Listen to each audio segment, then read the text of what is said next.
Hello everybody, welcome back to Corrosion Cold Winter Waiting.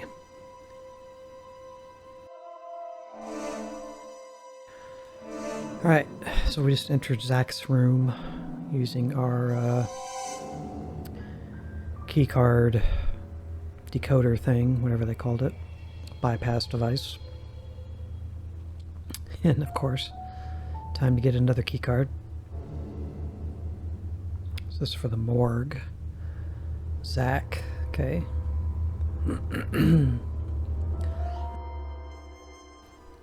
Another journal.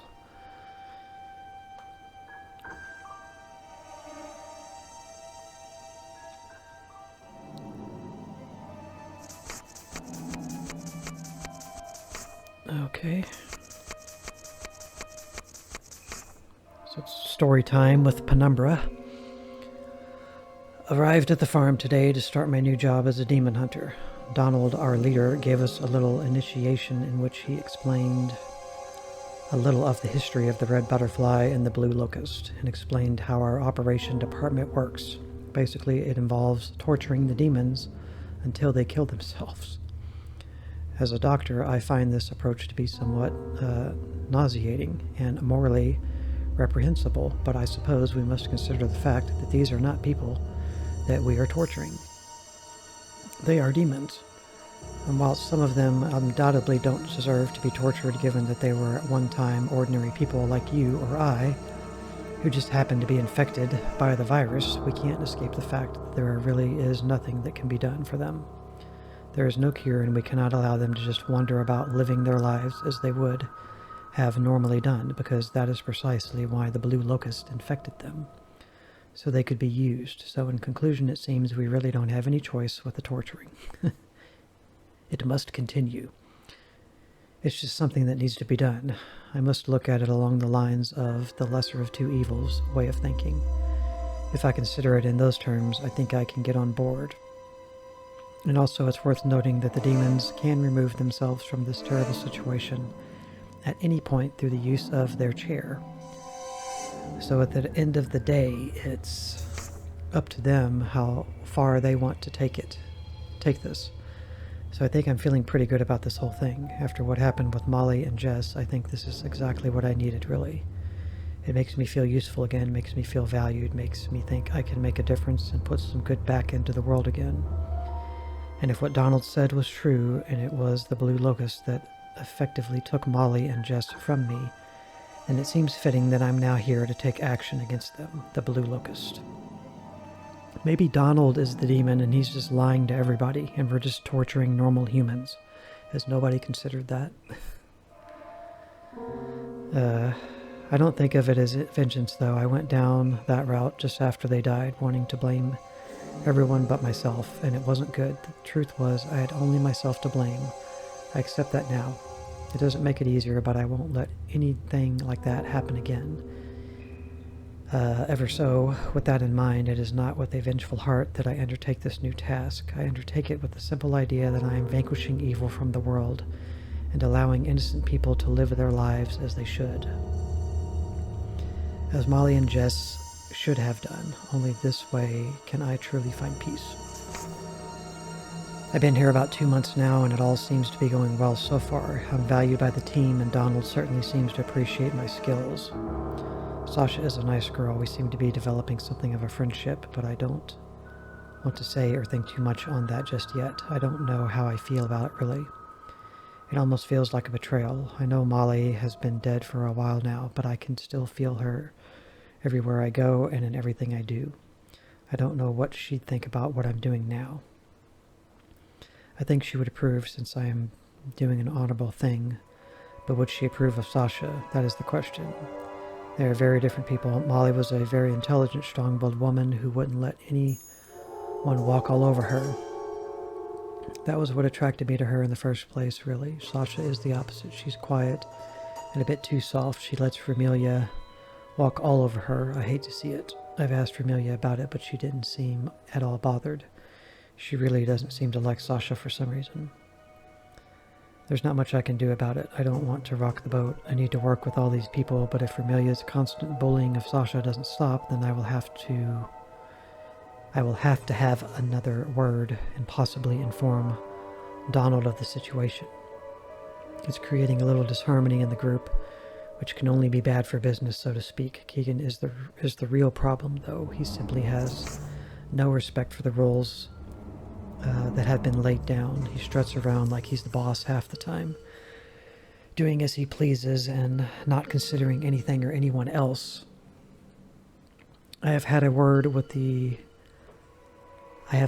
the other day because he cut off the finger of a demon and didn't tell me.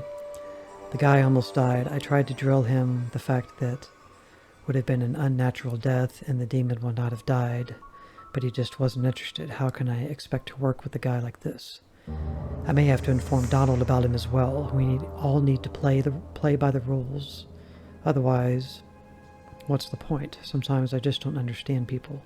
It doesn't make any sense to me to risk everything just to make things a little easier for yourself, or just because you can't be bothered following the rules, or because you're arrogant like Keegan.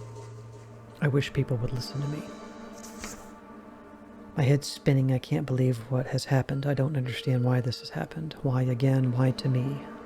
What did I do to anyone to ever deserve this? Why did you have to let Sasha get infected? What was the point? To punish me? Was it not punishment enough that I lost both my wife and baby daughter? Am I being punished for that? That wasn't my fault. I mean, it was my fault because I tried to get involved in the birth when things were going wrong, and I guess I got in the way or something because I couldn't save them, but why is that my fault? I tried to save them. All the other doctors there said I did nothing wrong. I wasn't drunk, I wasn't tired, I was qualified. It wasn't like I was just some random ordinary guy trying to help a woman give birth. I'm a trained physician. I know what I'm doing. They didn't fire me because of any wrongdoing on my part. They fired me because I couldn't get over it. It was in a state, and my work was being affected, but surely anyone would understand that. How could I be expected to work after losing my family like that? I just wanted to get back out there and help people. But I failed at that as well, so they fired me. Well, thanks a lot. Thanks for having faith in me. I guess I'm just a big failure. I failed to save my family, and I failed to get back on the horse and help people again. I thought coming here would make up for everything. I thought it would get me back on track. I thought I could redeem myself, but now Sasha has been infected, so I haven't succeeded, have I? I failed again, and now things were going so well with her. After some doubts and a shaky start, we had really hit it off. She was definitely the one for me. I loved her, and now she's been taken from me as well. Well, thank you. Thanks for nothing. What have I got to do to just have one small piece of luck in my life? That's all I want. Not asking for much, am I? Not asking to be given everything on a silver platter. I'm prepared to put in the work, but there has to be a reward. Otherwise, what's the point? Well, I'm not going to lose Sasha like I lost Molly and Jess. No way. I'm not going to just sit here and take it and do nothing like I did last time. If you want to play dirty games with me, then fine. Bring it on. Let's see who wins this time. I will find a way to save Sasha. There must be a way to cure her of this infection, rid her of the virus, and get that demon out of her. There has to be, and I will find it. I will save her. This is not happening to me again. Sasha has been in the cells now for 5 days. Luckily, we've been quite busy with other demons, so she's not had to endure much torture, which is good. I can at least be thankful for that. I just don't want Keegan to get his hands on her. I know he's going to enjoy it, and I know he will use it against me. He's had it in for me now, I think, ever since I went to Donald about him. He wasn't happy about that at all. He told me so. He told me he'd get me back for it. So I guess now's his chance. I think he knew me and Sasha were together as well. So this is his perfect opportunity. I can tell he loves it just the way he looks at me with his little grins and smirks. I'm going to wipe that smirk off his face soon, if he's not careful. I have nothing to lose anymore. Gabriel told me something interesting yesterday. He's been researching the farm, and apparently before the farm was built, there used to be a mental hospital here for the criminally insane called Park View.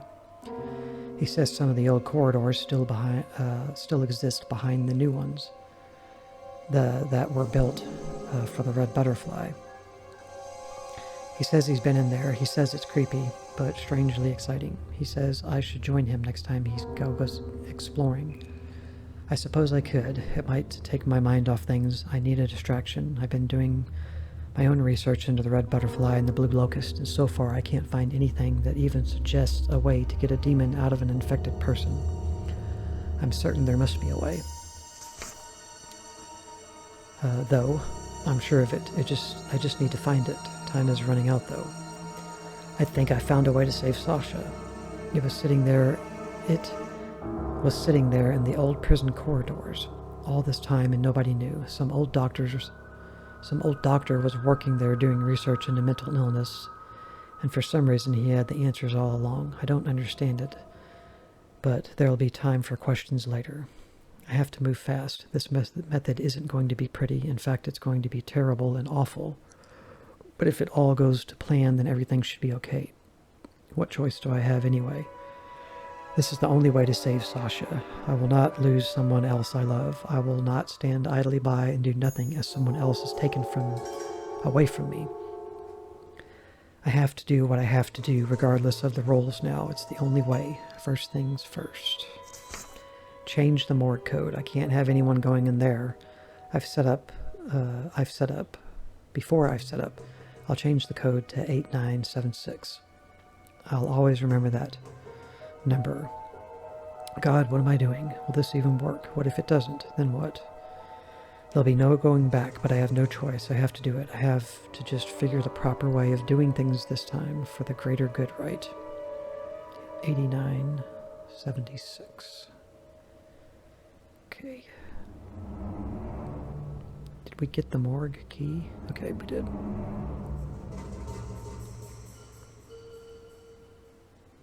Okay, nothing else to do as usual. Okay, the morgue is...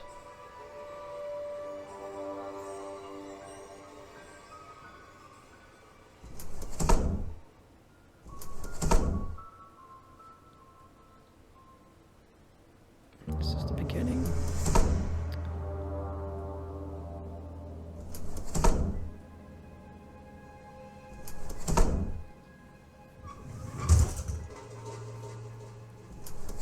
No, that's the furnace room. Oh, I remember. Well, I know what the area looks like where it is. Here it is. It's on the left. Okay.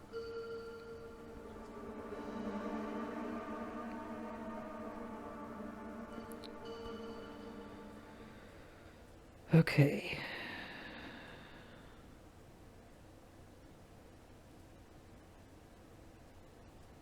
Eight, 9, 7, 6.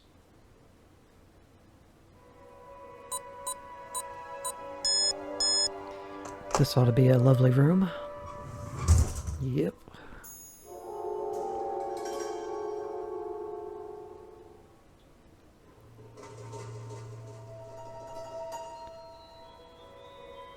Okay, what is that? Take a picture of it. Screenshot it.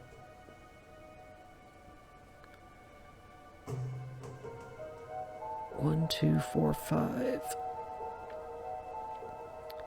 And...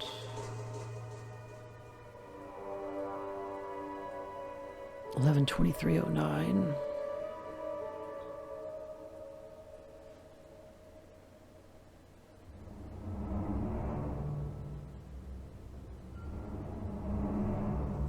One moment. Okay.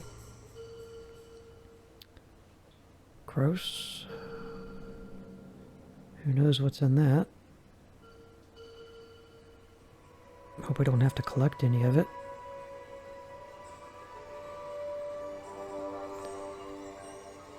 It's like teeth and blood or something.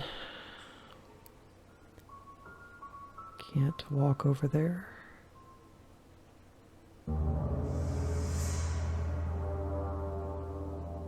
Huh.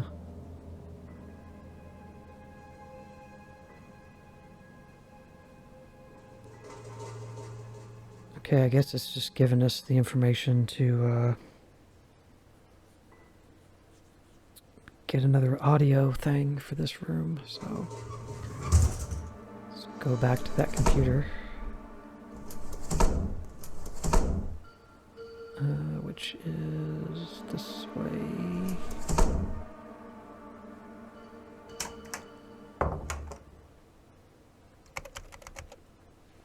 Okay. So it's 11:23:09. I guess the 1245 is the time. And then it's the morgue.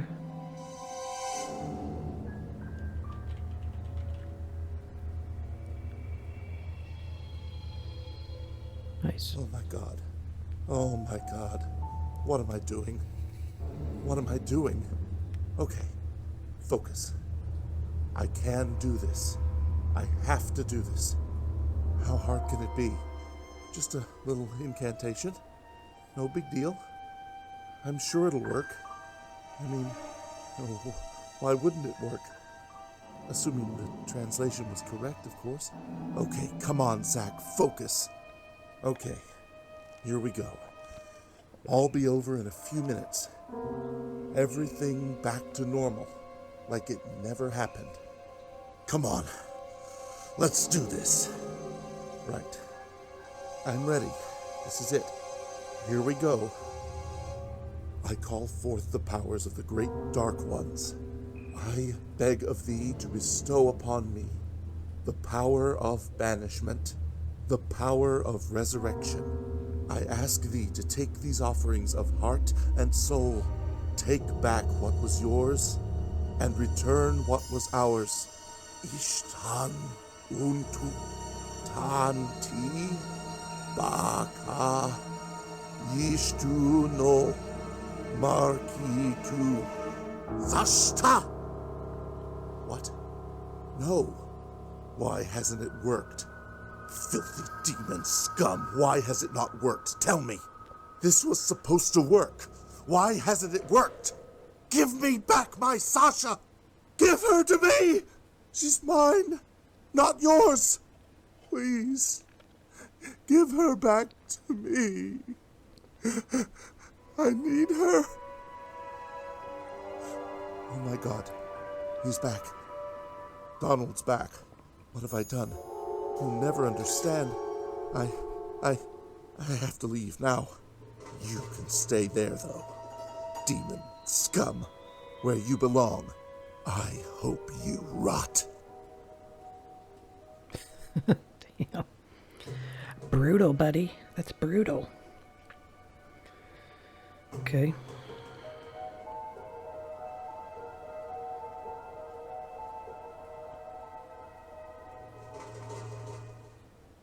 Okay, game's taking control again.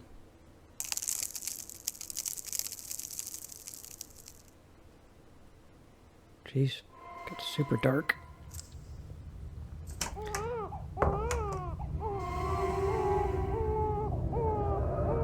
Creepy baby. So this is another weird decision too, like doing these forced paths to go to the next objective, but then it's not always like that. Other times you have to like find where you need to go on your own, and then you have sections like this where it's just like there's only one way you can go.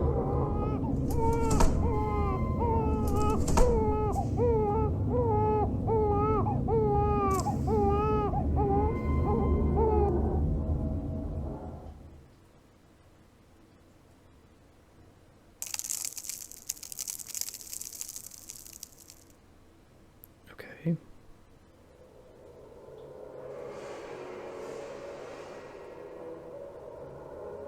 I'm gonna save. Actually, I keep forgetting to save. Luckily, the game hasn't crashed at all. So, alright, it had me facing here, so yeah, this is magically unlocked now.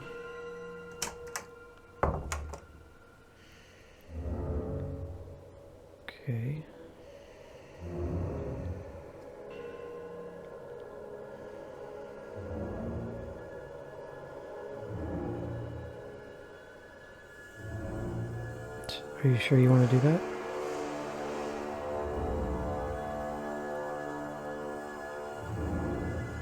Let's get 2 doors.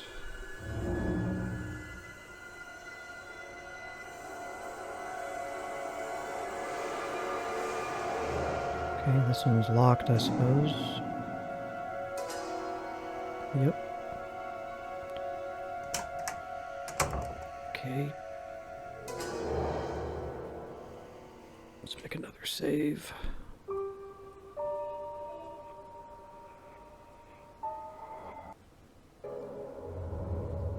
Okay.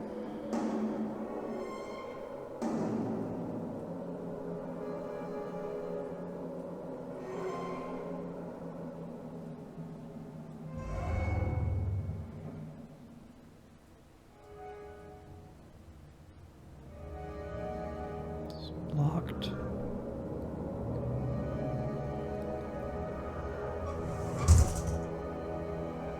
Okay.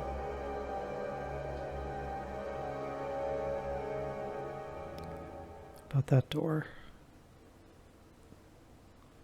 It's locked. Okay.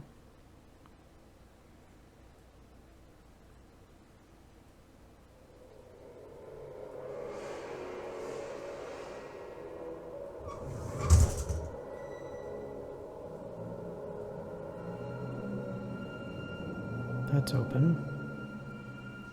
So is that.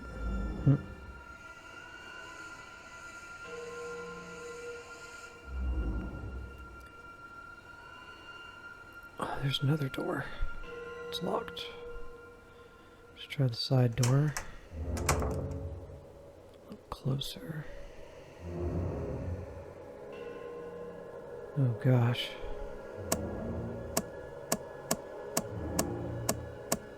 What is all of that?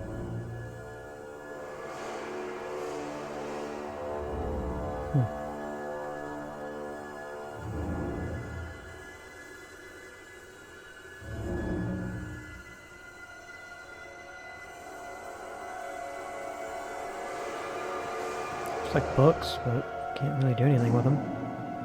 Not yet, anyway.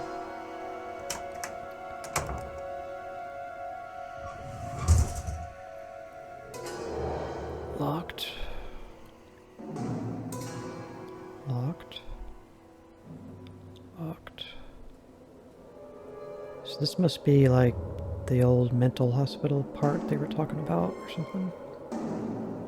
Okay, I got a key.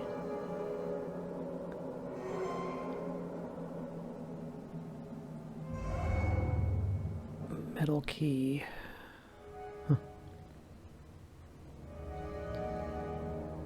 Another thing that would have been nice is, considering how many inventory items you get, it would be nice if the documents were in a separate place. There's just too much stuff to cycle through down here.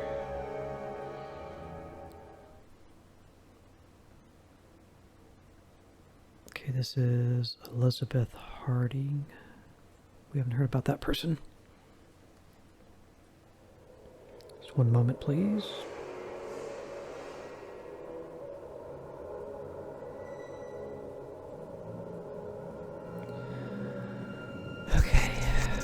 Another long ass journal.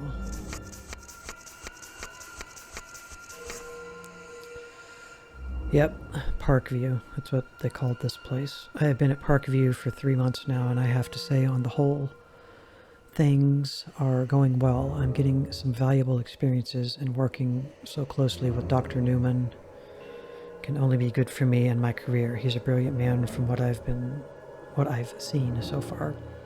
He cares for the inmates like they are real patients in hospital.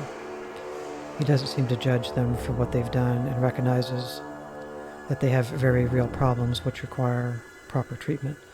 It's so nice to finally be working in an institution that values the important advances being made in the field of mental health. It's not always about invasive surgery, surgical procedures, and shock therapy. Sometimes just talking can help. I am more than impressed that Parkview seems to appreciate these sentiments as much as I do. There is one inmate in particular who seems to have formed some kind of emotional attachment to me, George. is a very nice and charming young man who's been at Parkview for 2 years already. He was sent here for killing his mother and father as well as his younger brother and sister, and is only 18 himself. He displays obvious signs of extreme mental anguish and confusion, and so it would be unfair, in my medical opinion, to have sentenced him to anything other than life at Parkview, where he has a chance to find the peace and encouragement he so obviously needs. It's month 6 now, and things are not looking as good as they were several months ago. I have noticed a very significant change in Dr. Newman's demeanor of late. Whereas he used to be charming with the staff and compassionate with the inmates, lately I find him abrupt with us and, on more than one occasion, heartless and abrasive with the inmates. He has stopped myself and the other nurses from attending any of the inmate consultations, which I find rather odd to say the least. I was getting used to seeing him in action, talking to the inmates, accessing them, before allowing us to enter into discussions on the best ways to treat them. This has not happened for months now.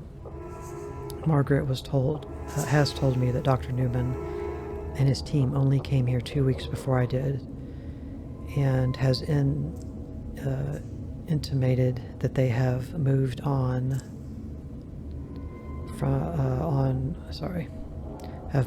from initial assessments and examinations to actual treatment, and that treatment includes new and experimental techniques, the likes of which we, as nurses, would be unfamiliar with. This is the reason she believes we are not invited into these consultations anymore.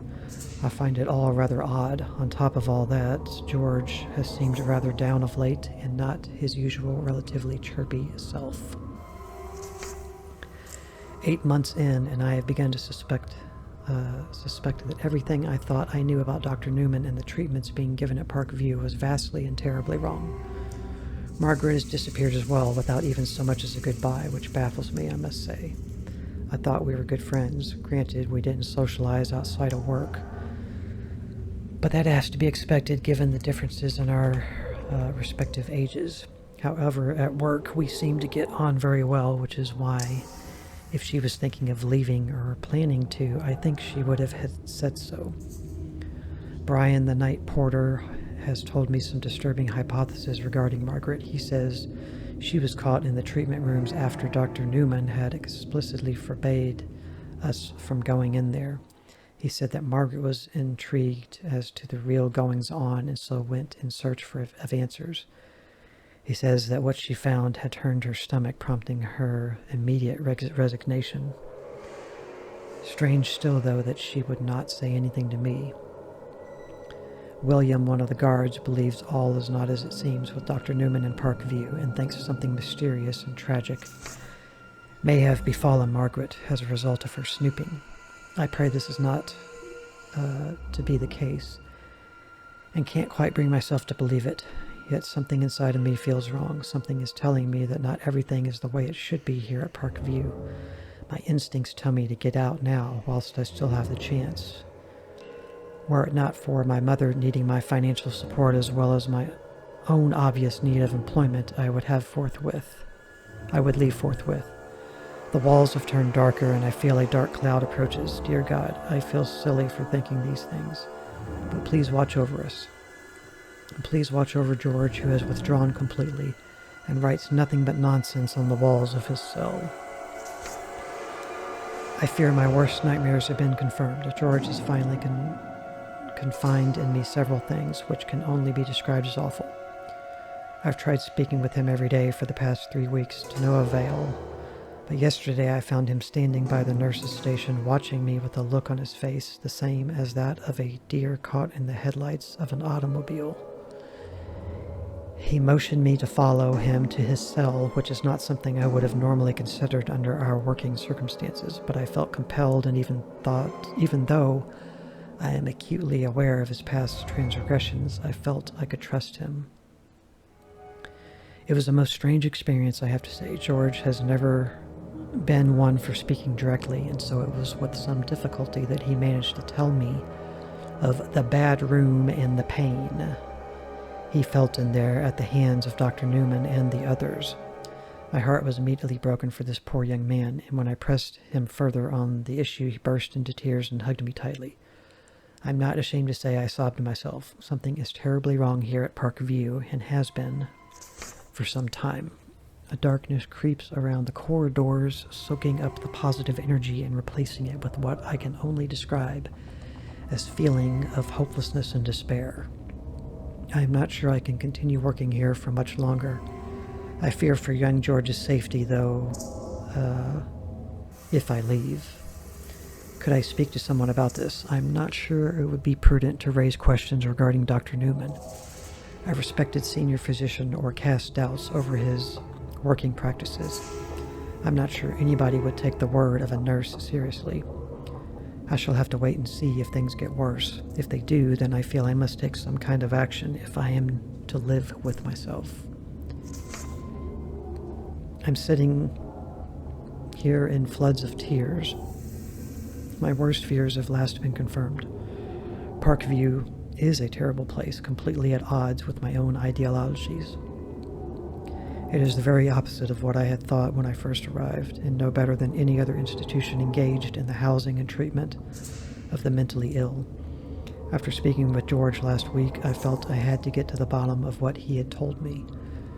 I approached Miss Connor, the head nurse, regarding the matter, only to be met with a stern chastisement over my apparent interest in matters that did not concern me. Upon voicing my opinion that patients under my care were very much my concern, Miss Connor proceeded to give me a verbal warning, which I still do not fully understand. I felt I had no choice but to do as Margaret had done, and so it was with some trepidation that I managed to sneak into the treatment rooms. What I found there was something I can barely bring myself to think about, let alone write about. Terrible, painful procedures conducted in the name of so-called research. I was shocked beyond words that Dr. Newman could be involved in anything so awful. How any sane person could carry out such things is beyond me. I have already packed up my things and am writing this as I wait for Miss Connor to return, when I shall inform her of my immediate resignation and plans to leave. I am mindful that she will tell me that I cannot leave without working some period of notice, but I am unprepared to do so, and shall tell her this under no uncertain terms. I feel I should keep the plans I have to inform a higher authority about the working practices of Dr. Newman and Parkview to myself, in light of what has been said regarding Margaret. There is no doubt in my mind that I am in very real danger. I must remain calm and collected if I am to get out of this. Something has just happened. I have locked myself in the office. There were shouts and cries and lots of noise. I can't see anything through the door window. I see Brian. I thought you just said you can't see anything. I see Brian. He's running. Someone is running after him. I can't tell who it is. It looks like nobody I know. Is it someone or something? What is going on? It has struck Brian. There is blood everywhere. 2 other inmates are there. Whoever it is attacking them, my dear Lord, it is carnage. They all look dead. I must record this, for I have never seen anything like it. It has seen me. It approaches. I have retreated to the back of my room. My heart pounds. I have never been so scared. And that's all. So, he must have met an uncertain doom. Okay. We did get a key, a metal key. We already read that.